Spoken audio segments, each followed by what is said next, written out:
En los años 20 había que estar en Nueva York. Manhattan se había convertido en la capital del mundo, hogar del glamour y la sofisticación, la ciudad que no dormía nunca.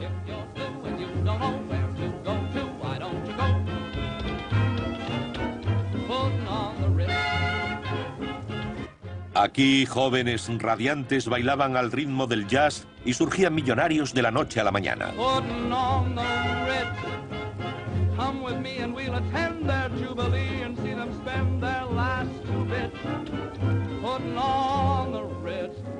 Era la fiesta más larga de los tiempos modernos.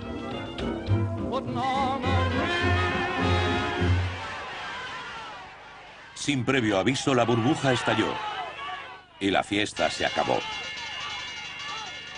Un terremoto financiero golpeó Wall Street.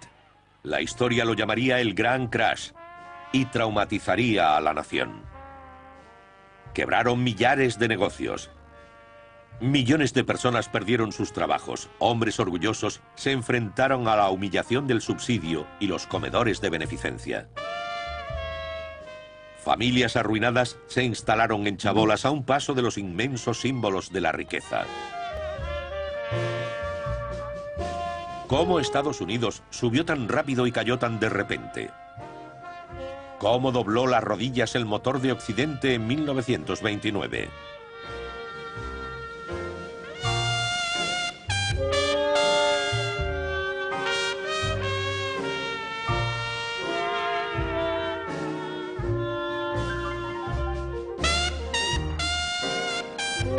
...1929... el Gran Crash.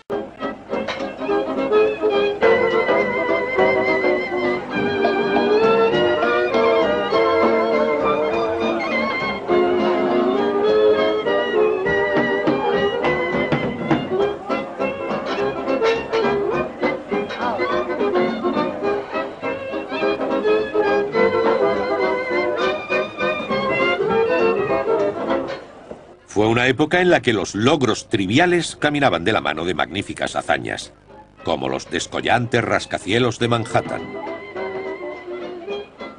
A más de 300 metros sobre las avenidas de Nueva York, intrépidos albañiles trabajaban en las últimas plantas de una de las maravillas del diseño de la época, el edificio Chrysler, que estaba a punto de convertirse en el más alto del mundo.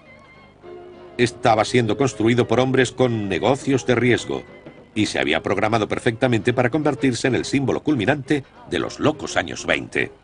Pero a ras del suelo, en el parqué de los mercados de Wall Street, los especuladores seguían comprando acciones y participaciones con un fervor que ya era característico de la década. Parecía haber una confianza ciega en que nada podía ir mal. Pero el jueves 24 de octubre de 1929, sin previo aviso, la burbuja estalló. Se produjo una estampida para vender. El pánico hizo aparición y los precios cayeron alarmantemente a medida que un número cada vez mayor de inversores intentaba vender sus participaciones. Al cabo del día, el mercado de valores había perdido 4.000 millones de dólares. Durante el fin de semana, la situación empeoró. La gente caminaba por las calles aturdida intentando asimilar las noticias. Muchos agentes de bolsa que habían vendido acciones a crédito habían pedido dinero prestado a los bancos para comprarlas. Ahora los bancos reclamaban su dinero. Para devolvérselo, los agentes tenían que pedir la liquidación de las deudas a sus clientes. La única manera en que estos podían hacerlo era vender sus acciones a cualquier precio. Agentes e inversores dominados por el pánico vendieron más de 16 millones de acciones en un día, que se conoció como el Jueves Negro. Los precios de los títulos se devaluaron en 14.000 millones de dólares. La gente estaba furiosa por la manera en que los agentes habían jugado con un dinero que no era suyo. Los trabajadores vieron cómo sus inversiones desaparecían en un torbellino de locura. Los ricos y famosos tampoco se libraron. Jack Dempsey, el campeón de los pesos pesados retirado, perdió los 3 millones que había obtenido peleando. Inmediatamente después del Gran Crash, los que tenían ahorros en los bancos corrieron a retirar su dinero temiendo que se perdiera.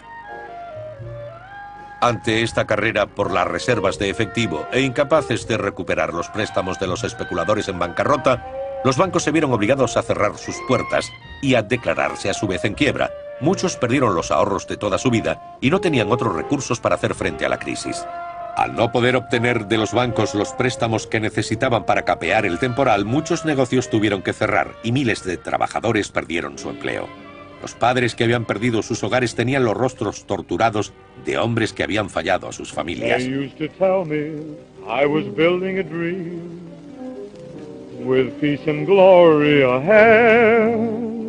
Why should I be standing in line, just waiting for bread? Once I built a tower up to the sun, brick and rivet and lime. Once I built a tower, now it's done. Brother, can you spare a dime? Los efectos del Gran Crash se hicieron sentir en toda la economía mundial. Los bancos que habían prestado dinero a Europa para contribuir a la recuperación posbélica reclamaron el pago de sus deudas para intentar mantenerse a flote. Esto provocó un empeoramiento de la economía en todas partes. Los bancos no pudieron recobrar el dinero que necesitaban para su propia recuperación.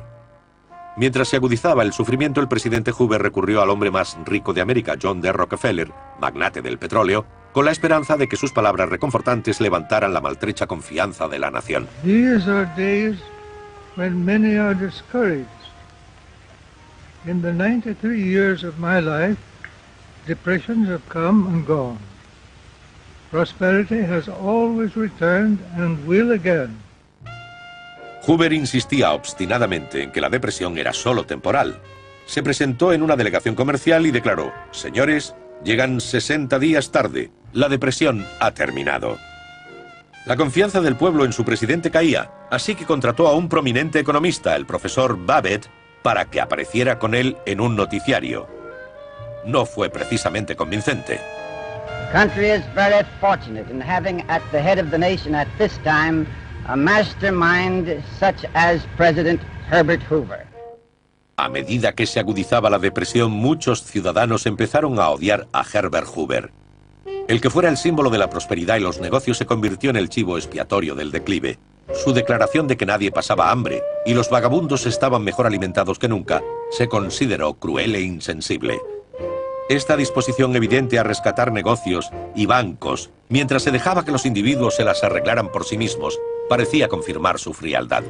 Nuevas expresiones entraron en el vocabulario: estofado de Hoover para la comida de beneficencia y Hoover Villas para los poblados de chabolas donde la gente vivía en refugios provisionales.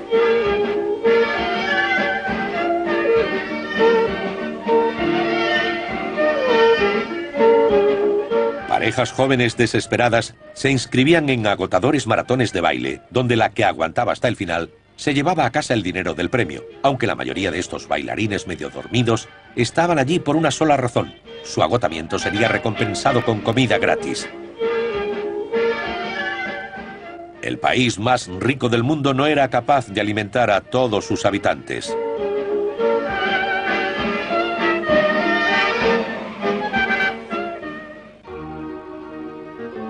Sin embargo, amas de casa mejor situadas se aliaron para ayudar a los hambrientos. Hacían una compra para ellas y donaban otra para las familias necesitadas. Después, la comida era repartida por voluntarios.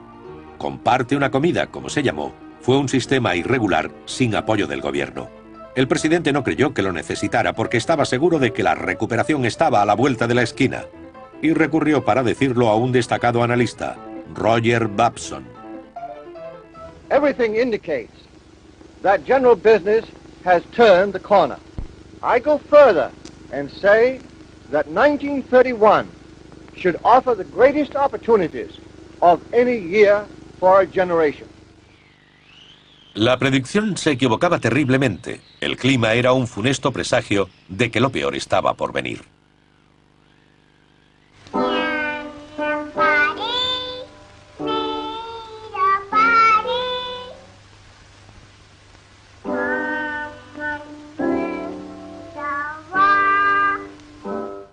Sobrevivir al centeno significaba sobrevivir a los malos tiempos, y cuanto peor se ponía todo, más sentimentales eran los noticiarios.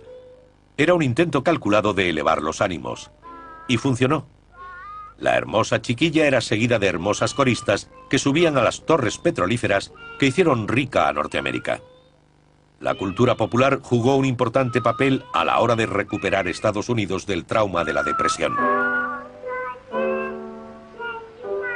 La forma más popular de entretenimiento en el cambio de década era el cine.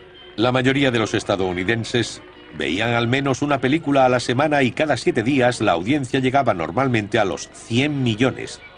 En las 5.000 películas producidas durante los años de la depresión, los espectadores se transportaban a un mundo en que los tiempos difíciles eran prácticamente desconocidos. Los noticiarios también recordaban a los estadounidenses que por muy sombrío que pareciera el futuro, ellos seguían siendo los grandes conquistadores del mundo. Las estadísticas reales contaban su propia historia. Desde la mayor de las prosperidades en 1929 a lo más profundo de la depresión en 1932, quebraron o cerraron 9.000 bancos y fracasaron 100.000 negocios. Los ingresos nacionales se redujeron de 80.000 millones de dólares en 1929 a 40.000 millones en 1932. El paro subió del 3,2% al 25%. Al menos 1 de cada 4 trabajadores no tenía empleo. La violencia estalló en las ciudades del país. Grupos de desempleados atacaron a las autoridades locales por la falta de ayuda. Se produjeron revueltas por el alquiler y manifestaciones acompañadas de huelgas de hambre. Pero quienes llevaron a cabo las protestas más publicitadas y trágicas fueron los veteranos de guerra. El verano de 1932, el Bonus Army, un variopinto grupo de 15.000 veteranos de la Primera Guerra Mundial, en paro se dirigió a Washington para demandar que las primas previstas para 1945 se pagaran inmediatamente. Fuimos héroes en 1917, pero ahora somos vagabundos, recalcó amargamente un veterano.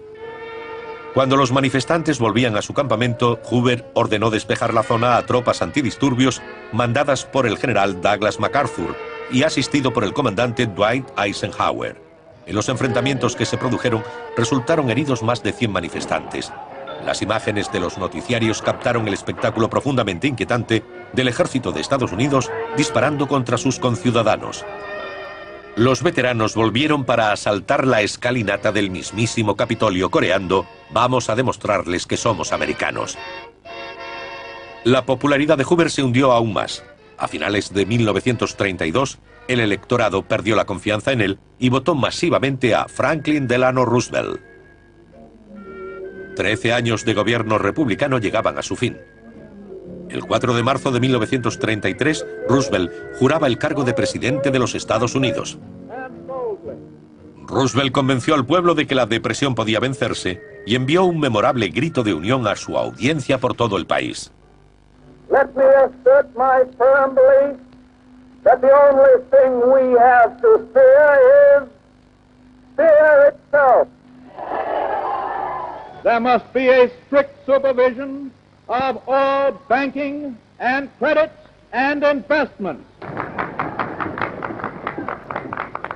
There must be an end to speculation with other people's money. El primer acto del nuevo presidente fue hacerse cargo del sistema bancario que estaba fuera de control. Cerró todos los bancos del país durante 4 días mientras se examinaban sus cuentas. Solo aquellos que estaban bien administrados y tenían efectivos suficientes lograron el permiso para reabrir.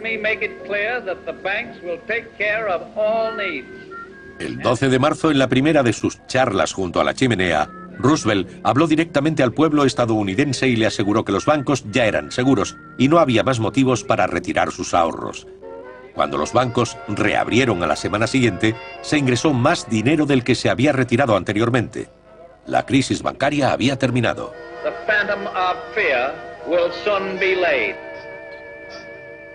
Seguidamente, Roosevelt firmó la ley que terminaría con la prohibición en todos los estados norteamericanos. El noble experimento había fracasado sin lugar a dudas. Había alimentado la delincuencia a una escala masiva y más de la mitad de la nación infringía la ley habitualmente. El programa de ayudas de Roosevelt, la Administración para la Recuperación Nacional, era el centro de su estrategia a largo plazo para aliviar los sufrimientos de la depresión al hacerse cargo del bienestar de la gente y crear empleos nuevos. La Casa Blanca fichó al cómico de Hollywood Jimmy Durante como excéntrico portavoz.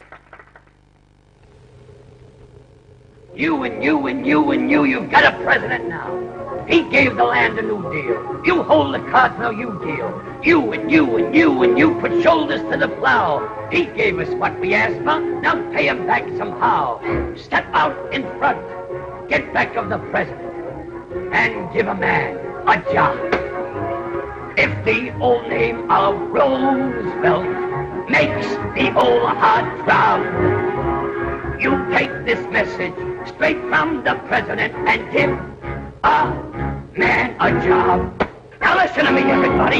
Step out in front, get back of him, get back of the president, and give a man a job. You know he bought a front, you know that, I know it. So step out and give a man a job. You know who's in back of this in the NRA? No? Well, I'll tell you. And when I do, it'll give you heart a throb. You take this message straight from the president and give a man a job. I have told you the story of our steady but sure work in building our common recovery. In my promises to you, I made two things plain. First, that I pledged no miracles. And second, that I would do my best. I thank you for your faith. Our troubles will not be over tomorrow, but we are on our way, and we are headed in the right direction.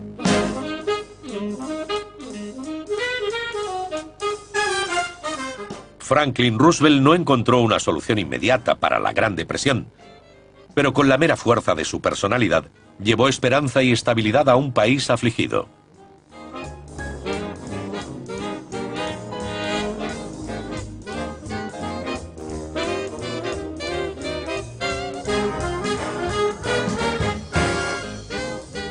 Quienes sobrevivieron a las tormentas que siguieron al Gran Crash de 1929 recordarían durante el resto de sus vidas los años que lo precedieron, la década brillante como el arco iris, cuando se salía todas las noches, irresponsable pero maravillosa, los locos años 20.